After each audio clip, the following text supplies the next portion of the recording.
So if it's your first evening here, you won't know this, but every year the centre team wheel me out. Since the dawn of time, it seems to me, they wheel me out to give a talk about how the story of Scrooge, Dickens' story of Scrooge, illustrates what is the current theme at Sangha Night. So we've had Scrooge and the 7 stages of the puja. We've had Scrooge and the wisdom of the depths. We've had Scrooge and the shocking Buddhist ideas. I think we might have had that twice. Scrooge and Tantric Scrooge, we've had that before. Scrooge and the 7 reflections that turn the mind to the Dharma, and Scrooge and the 5 aspects of the spiritual life, and probably more. So how does he do it, you might ask? How does he do it? How does Vedanya find a way of relating this story to all those different themes? That Vedanya, he must be a genius. Well, it might be true, but actually it isn't all that difficult to relate Dickens' story of Scrooge to Dharmic teachings, because the story of Scrooge is a true story. It's a true story in the sense that it's an accurate description of the way a human being grows spiritually, how they undergo a spiritual death and a spiritual rebirth. And Dharmic teachings, of course, look at that process. They're describing that process or talking about that process from different angles, but they relate to the same process. So the story cannot help in a way but illustrate them. So it hasn't been that difficult. And this year my task is even easier because our theme for the last few months has been Tantra for today. And I've already given a talk in 2019 on Tantric Scrooge. So I'm not having to reinvent it all. So if you haven't been involved all that long, you may not know too much about Tantra. So before I talk about how the story of Scrooge illustrates aspects of Tantra, I need to say a bit about Tantra. Tantric Buddhism. So Tantric Buddhism, it arose many, many centuries after the death of the historical Buddha, at a time when perhaps a lot of mainstream Buddhism had maybe got a bit too idealized, a bit too sort of up in the air, a bit too philosophical, a bit too cosmic even, and a bit too not related to actual down-to-earth practice. So Tantric Buddhism arose as a sort of corrective to that. And it emphasized making radical practice here and now. It emphasized making ordinary life extraordinary. Cutting through ordinariness like a diamond thunderbolt. And in fact, another name for Tantric Buddhism is Vajrayana Buddhism, which means the way of the diamond thunderbolt. That clarity and energy. So this style of Buddhism, this Vajrayana, seems to have started as a fusion between the Dharma, Buddhist teachings, and village folk magic. So it involves magical rituals and chants, but it turned magical rituals and chants from, say, ways of making your business prosperous to ways of making your inner world prosperous, or from ways of destroying your enemies to ways of destroying obstacles to spiritual growth.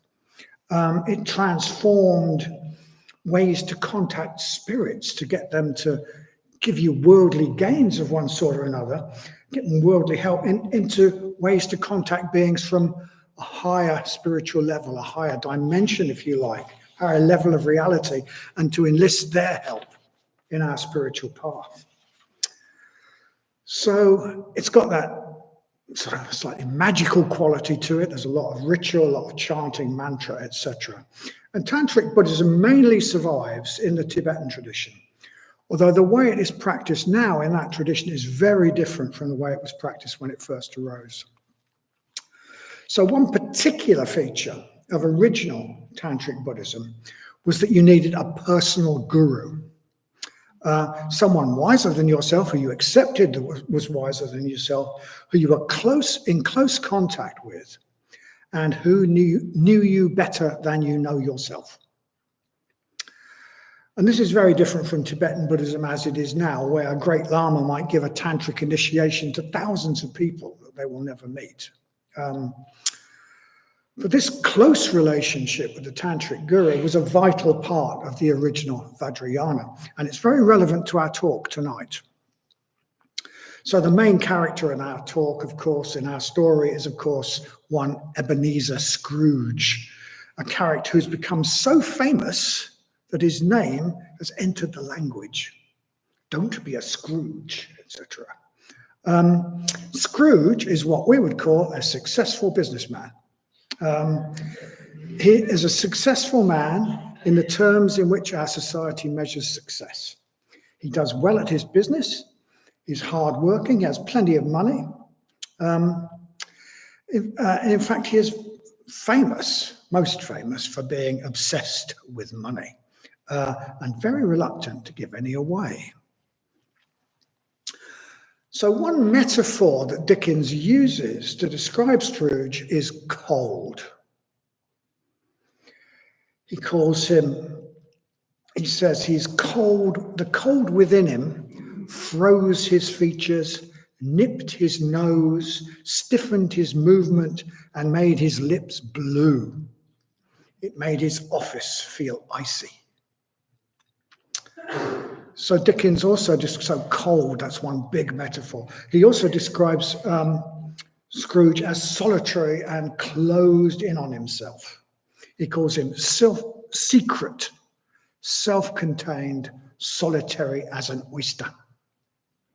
Oysters, of course, have a hard shell, which protects them from hurt. Dickens says he warned all human sympathy to keep its distance. Another thing about Scrooge is he is very rational and cynical. He is, hence the famous saying, his famous words, "Bah humbug." He's very rational and cynical. He is all reason and completely cut off from his emotions. So none of this sounds very pleasant, but according to a lot of the values that are around in society now, and probably then, Scrooge is someone to be respected. He's hardworking, as I've said. He's a successful businessman who has built up a business from nothing and made it profitable. He's got a big house in London. He saves his money and he invests it. Scrooge is a winner in our society. In the terms of our society. Okay, he doesn't pay his staff very much, any more than he needs to, but that's how business people are supposed to operate, according to classical economics, according to classical Adam Smith model of economics. That tells you that you should maximize what you get in, minimize what you get out, maximize your utility in the language of economics. And if everyone behaved like that, that would lead to the best results for everyone. And some people actually believe that. So, okay, Scrooge only pays his staff the minimum, but that is how you maximize your profits. And okay, he doesn't feel any responsibility for the poor and needy. But why should he? He pays his taxes. And surely looking after the poor and needy is the job of the government. I've heard people today say exactly that thing. So when Scrooge is asked to give money to the poor, he says, are there no workhouses? From his terms, that is a rational point of view. And then another thing about Scrooge is he's very, very much his own man, very much an individualist, very standalone. He doesn't need anyone else. Self-sufficient, we could even say strong. And this is often seen as being a thoroughly good thing in our society, something to aim at. So I've already said that Scrooge is rational and cynical, hence bar humbug. Come on. So a bit more audience participation here. Already said that he's rational and cynical. Being cynical, it's actually pretty cool, isn't it, now, really? It's regarded as quite cool in certain circles I've observed. And I think that bar humbug is a perfectly valid response to lots of things. When a firm tells me that in buying their product, I am saving the planet, bar humbug. Just about every time a politician opens their mouth, bah humbug, etc., etc., etc. So maybe a bit of cynicism is sometimes justified. And maybe in our world, Scrooge would be seen as a useful, productive member of society, someone to be admired. Scrooge has developed a personality. He's created, as it were, a structure within himself, forged of his emotions and his views and his habits, and he's made that into a structure that works for him. Scrooge has done what we all do. He has found a way of living in the world that works, a personality that works, that allows him to function, keeps him safe, and avoids obvious forms of dukkha. So he doesn't have the dukkha of being poor and feeling financially insecure. He has found a way of living that allows him to feel good about himself, even if nobody else does. More than that, he's found a way of living and being that doesn't mean he has to face the pain, the dukkha of certain experiences and emotions that would be very, very painful for him. I'll say more about that later. Like the rest of us, Scrooge has got emotional scar tissue. And he has found a way of living and being that protects his old injuries from being poked and prodded and causing him pain. So he keeps himself to himself because that works for him. He doesn't do emotion. If he allowed himself to feel, that would come along with a big dose of pain about the past. So he doesn't go there. He keeps himself cold and separate. So Scrooge is a bit extreme, but perhaps he is not so unusual. We've all taken some emotional punishment. And a lot of people, a lot of us, maybe including myself, when we come first to the Dharma, we find it hard to experience much in the way of warm emotion towards other people.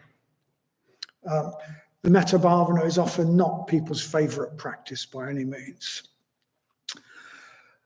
Maybe because of past pain, old emotional scar tissue, emotions that it will be painful to feel, or emotions that we have been taught we are not allowed to feel. So we shut ourselves down and we don't experience very much in the way of emotion at all. So, maybe it's just the sort of person that temperamentally we are. We tend to value clear thinking over emotion. I would count myself as one of those. And so I say there's nothing wrong with that. Clarity of thought is valuable. The ability to spot humbug is valuable. But it's not enough. It's not enough any more than just emoting without clear thinking is enough. But maybe quite a lot of us are more like Scrooge than we like to think. Or at least we were before we started practicing the Dharma. We all develop a structure for our personality and a way of living that works and protects us, but also limits us. We're a lot like crabs.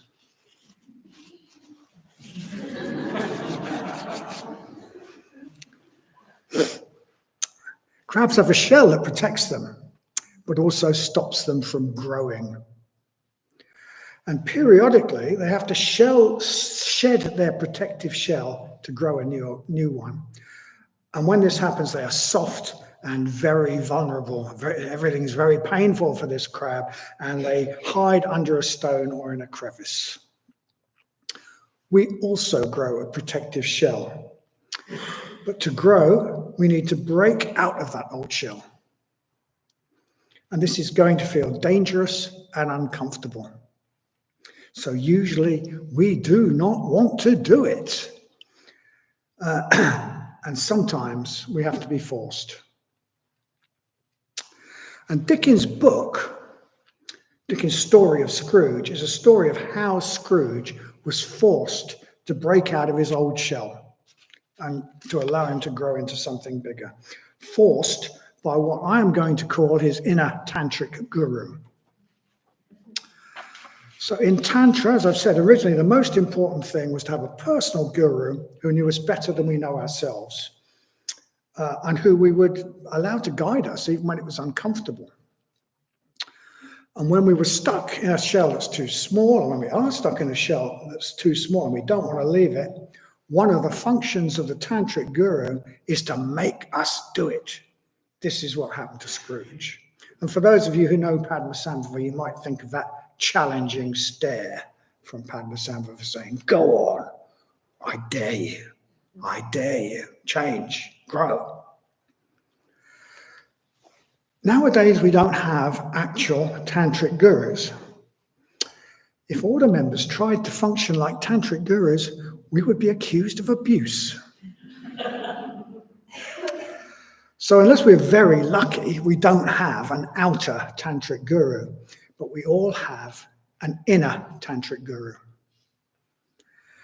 The ancient Greeks had this idea that we all had a daemon, a D-A-E-M-O-N, not a demon, D-A-E, who was assigned to us at birth and given the task of helping us to grow so that we fulfilled our true potential, so that we became the biggest person we could become spiritually.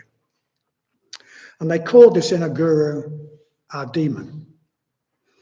This sort of demon is obviously very different from the demons in his Dark Materials trilogy. If you've read that, how many people have read that? Ooh, loads of people, nearly everybody. But demons, according to the Greek myth, are, if you like, our inner Tantric guru. Our demon doesn't care whether we're comfortable or safe or content. All they care about is making us into the person we could be. And if that means putting us in situations we don't like, kicking us out of our ruts, taking our comfort blankets away from us, knocking down our house of cards, so be it. If we are stuck and refusing to leave our old shell, our demon doesn't mind making us even anxious and depressed, or even making some catastrophe happens that takes us right out of our comfort zone, or even making us ill, if that is what it takes. If we still refuse to leave our old shell, if we continually refuse the challenge of Padmasambhava's stare, if you like, our demon may eventually lose patience and leave us, according to the myth. And this would be the worst thing that could possibly happen to us. It would be just as bad as having our demon cut away by the evil gobblers at Bolvanga, if you remember that really chilling bit of the Dark Materials book. You'll know, if you've read the book, you'll know that is just truly, truly horrible. Amazing it's written for kids, it terrified me. But luckily it takes a lot to make our demon give up on us. So there's an author who's into Tibetan Buddhism called Reginald Ray, who wrote a book called Secrets of the Vajra World, which with a title like that, I'm sure sold lots and lots of copies. But in that book, he talks about what gets called in the West our Buddha nature.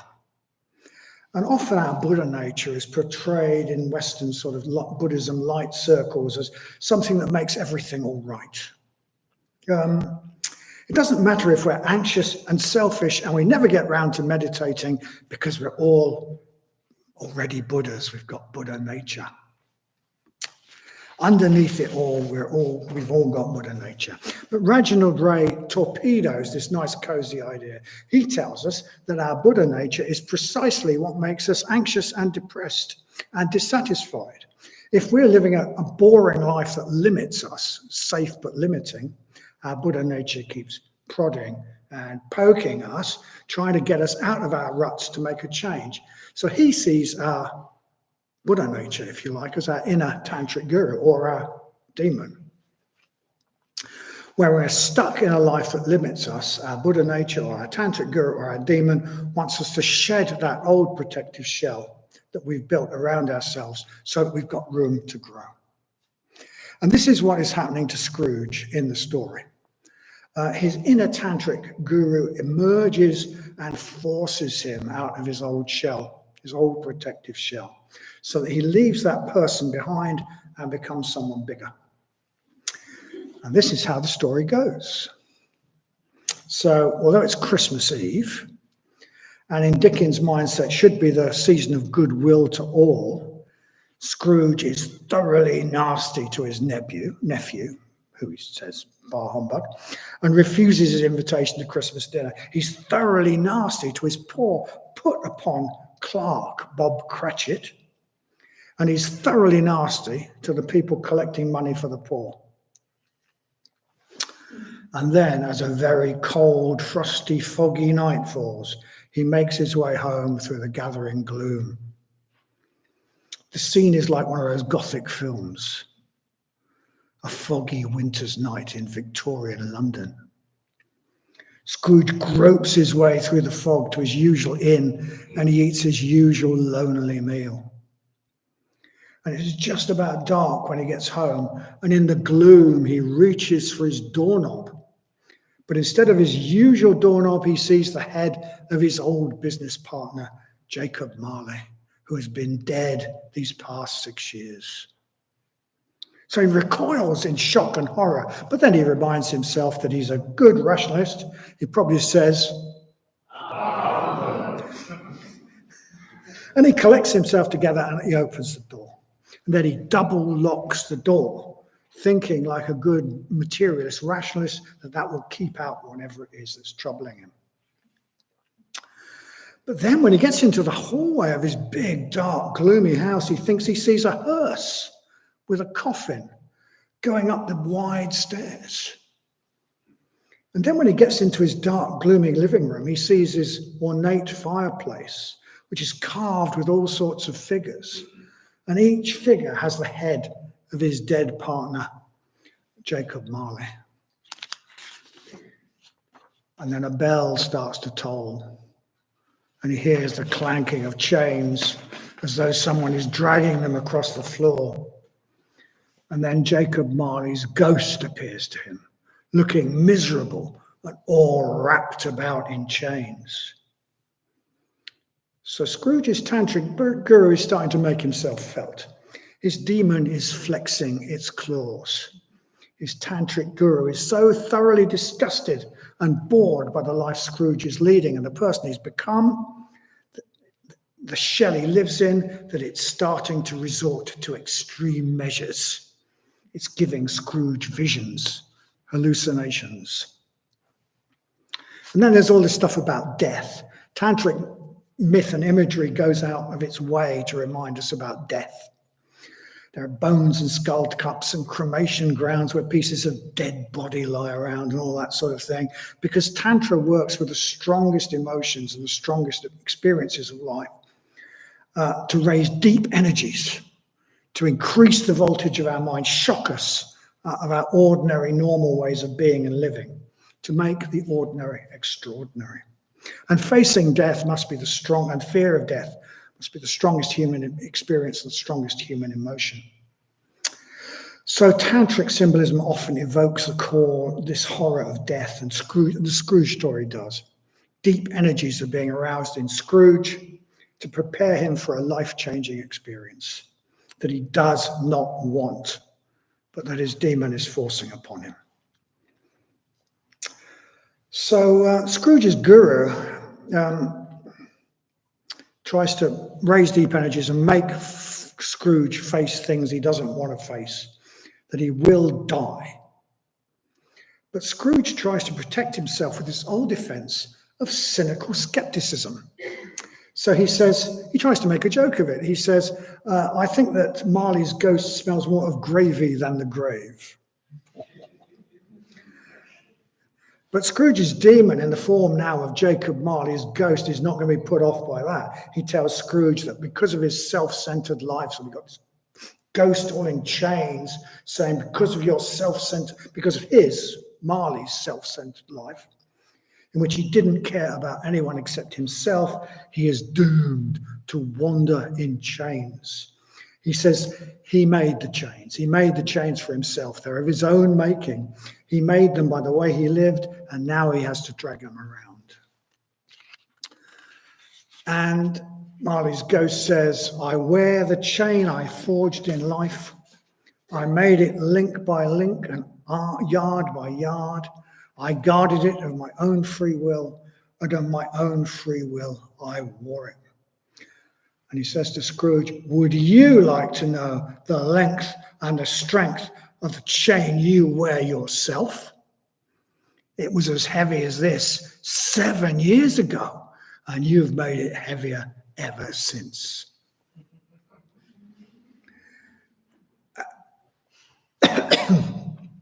He tells Scrooge that he's come to warn him.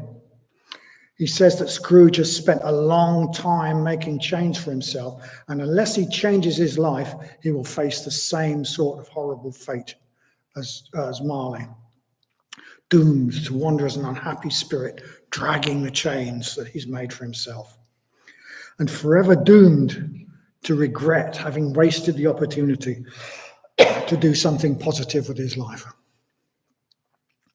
Spot any of the mind-turning reflections? All right. How about karma?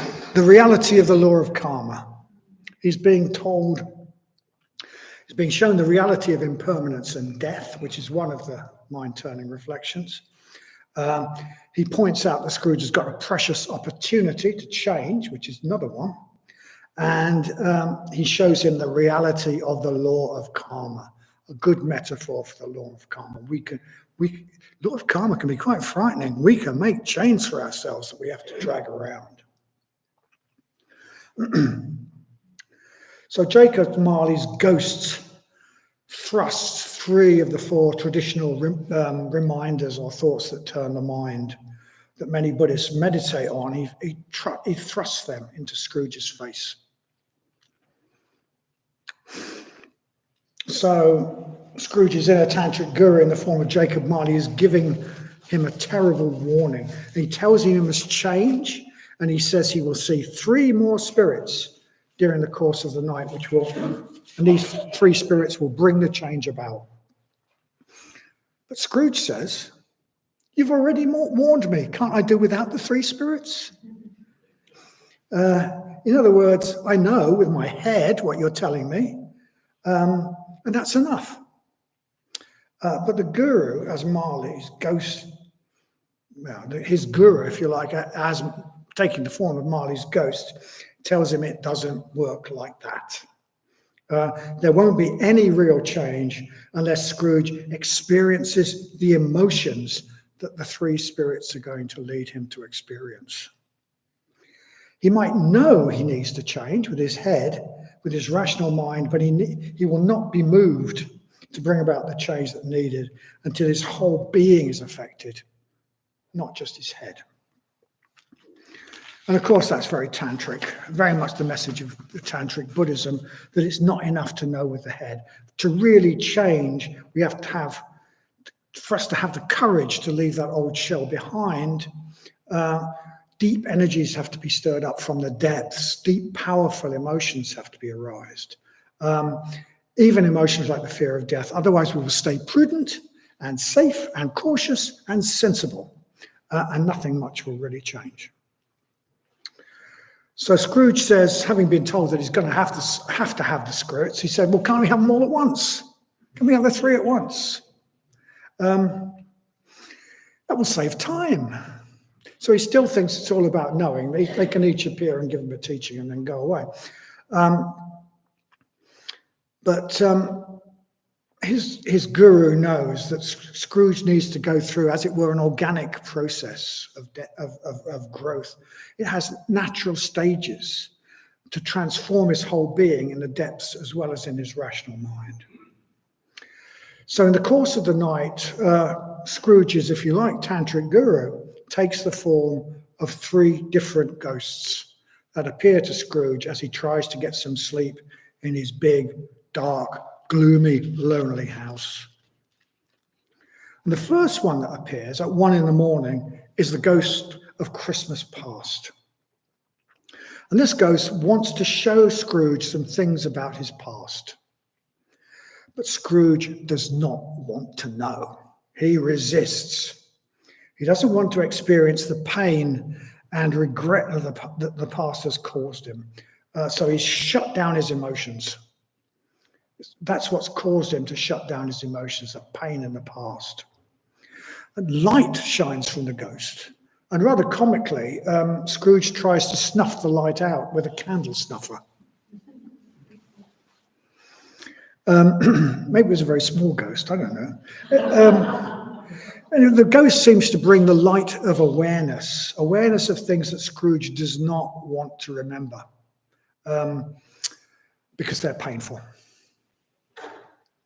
So the ghost takes Scrooge, against his will, on a journey. It carries him out into the night, over London, through the night sky, until he gets to a landscape he remembers from childhood. And there he sees himself as he was as a child, he sees himself as a miserable young boy, poor and lonely and neglected, sitting and reading by himself. Scrooge, we see, was a lonely, neglected child. And for a lonely, neglected child, it is perfectly reasonable to make yourself self-reliant and self-contained, and not to need or value affection or friendship.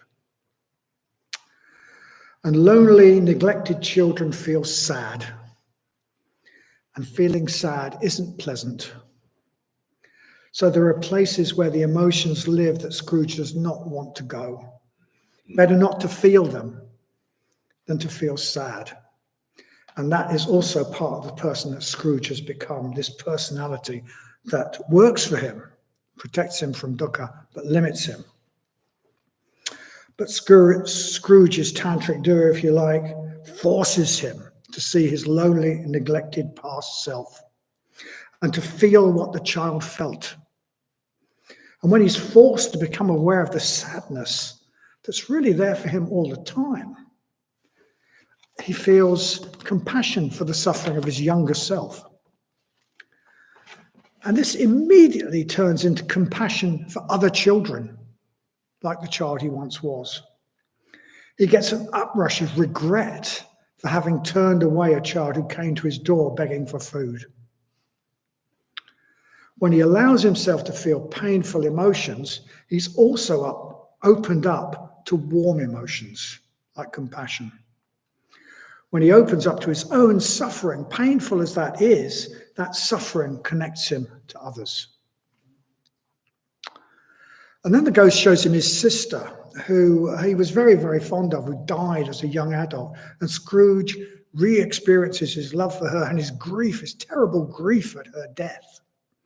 And again, these are painful feelings he does not want to feel, but being forced to feel them brings his emotional life alive.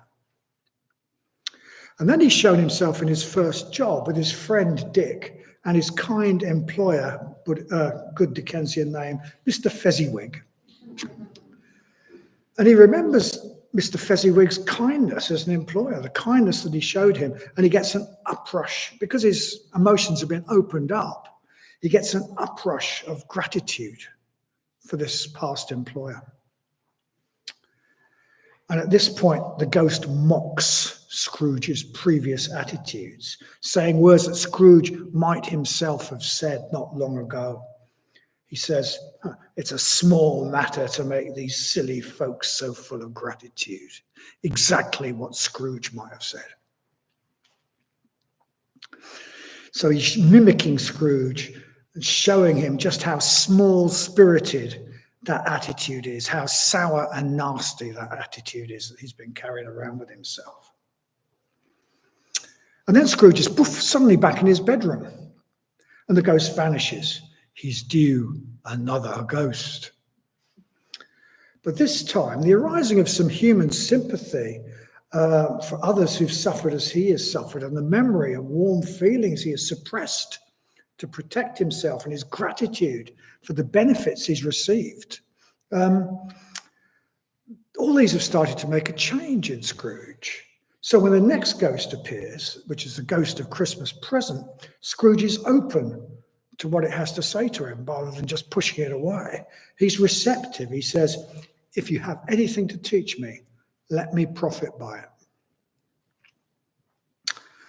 Which aspect of the spiritual life? Receptivity, one of the essential aspects of the spiritual life. So the ghost of Christmas present appears, and this next ghost shows Scrooge people enjoying Christmas, or rather, he shows people enjoying their warm, close relationships with others. He shows them the joy of relatedness, of connectedness. He shows them especially people he thinks he's better than because he's rich and they're poor, but having a really good time. He shows him his poor nephew with his friends and fiancé delighting in their friendship and warmth for each other. He shows him his poor, unprepossessing clerk, Bob Cratchit, who turns out to be not so poor at all, having actually been much richer than Scrooge because he loves others and is loved by others. And hardest to take of all, he's shown himself as he looks in other people's eyes. He sees that other people, far from thinking he's better than them because he's so rich, actually feel sorry for him. They feel sorry for him for the way he's cut off from human relationships and from positive emotions. So finally, in the last watch of the night, the third spirit appears to Scrooge, the ghost of Christmas yet to be. Scrooge sees his own death and the legacy he leaves behind him. He sees the important businessman that he wants respect from and sees what they really think of him. One of them says it'll be a very cheap funeral because no one will go. And one says, well, maybe I'll go for the free lunch.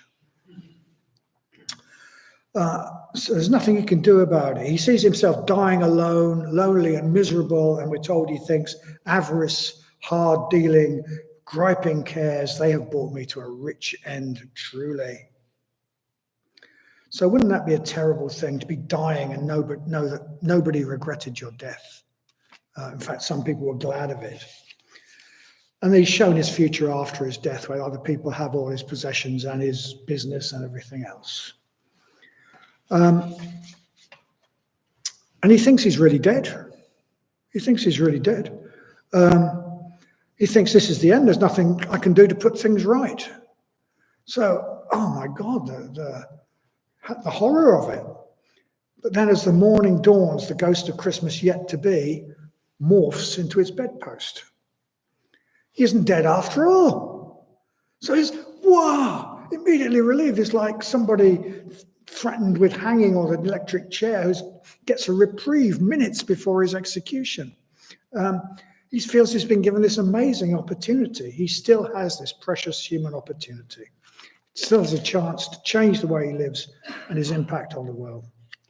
He says, I'm light as a feather, happy as an angel, merry as a schoolboy, giddy as a drunken man. A Merry Christmas to you all. Hello there, whoop, hello. He says, I don't know anything. I'm quite a baby. I'm quite a baby. Never mind, I'd rather be a baby. So he's been reborn. He's been reborn as a new person. He sends a turkey to Bob Cratchit's house by taxi. He gives a large sum of money to the charity collectors he'd mocked earlier. He goes to his nephew's house for Christmas dinner and has a great time. Scrooge has been completely changed, against his will, by his inner Tantric guru. He's dropped his shell and grown into something bigger, been reborn as a bigger, better, happier person. And he says some people laughed to see the alteration in him, but he thought, let them laugh, and took no notice. For he was wise enough that nothing good ever happened without some people laughing at it, and his own heart laughed, and that was enough for him. So it's a great story. It's a great story because it illustrates something real and true, which is why I can give so many talks about it. What lessons can we take from it? Well, for a start, we can ask ourselves, are there ways I am like Scrooge? Do I value wealth and security more than spiritual values? Am I a bit cut off from my emotions? Do I find the metta bhavana easy? There might be some reason for my not finding it easy to feel emotions like metta. Are there emotions I don't want to experience, so I keep my heart a bit closed? And in this respect, it can be quite a good practice to go back and remember, do what Scrooge did. Allow ourselves to remember and relive the past, to feel the emotions we felt. We can bring the child we used to be into our first stage of the metta bhavana, and as a foundation for feeling metta for ourselves.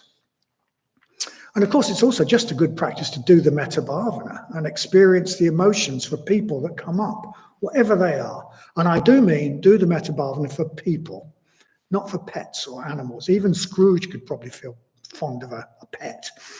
But very often when our warm emotions towards humans are blocked, they find an outlet that's easier, less challenging with animals. We can ask ourselves, am I a bit too skeptical, even cynical, as a defense? Am I a bit too ready to say, bah humbug? I remember some advice I was given to me by Vasantara when I brought too much skepticism to bear on our Mitra course as it was then.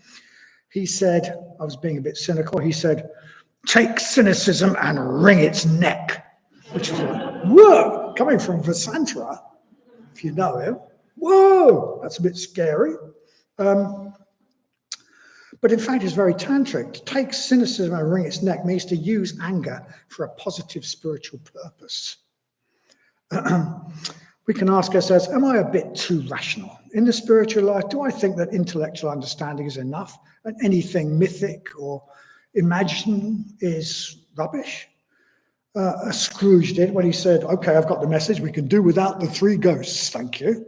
For example, do I think that spiritual life is all about understanding non-self, which some people do with their head, and that's enough. We can ask ourselves, am I living in a way that my inner tantric guru would approve of, or is there a shell I need to shed in order to grow? And am I receptive to the promptings of my inner guru? Do I resist like Scrooge? Am I getting messages from my demon, my inner guru, that I don't want to hear and I am ignoring? They might be telling us the way we're living needs to change. They might take the form of urges to do something that's more exciting but not safe, urges to break out of our humdrum routine. We need to listen to our inner guru, our personal demon, because if we don't, it just tries harder. And the ways it tries to knock us out of our rut can get more extreme and painful. Or worse, if we really refuse to listen to our demon, it could give up on us and lose interest. And that would be the worst thing that could happen, worse than having our demon cut away by the evil gobblers at Balvanga.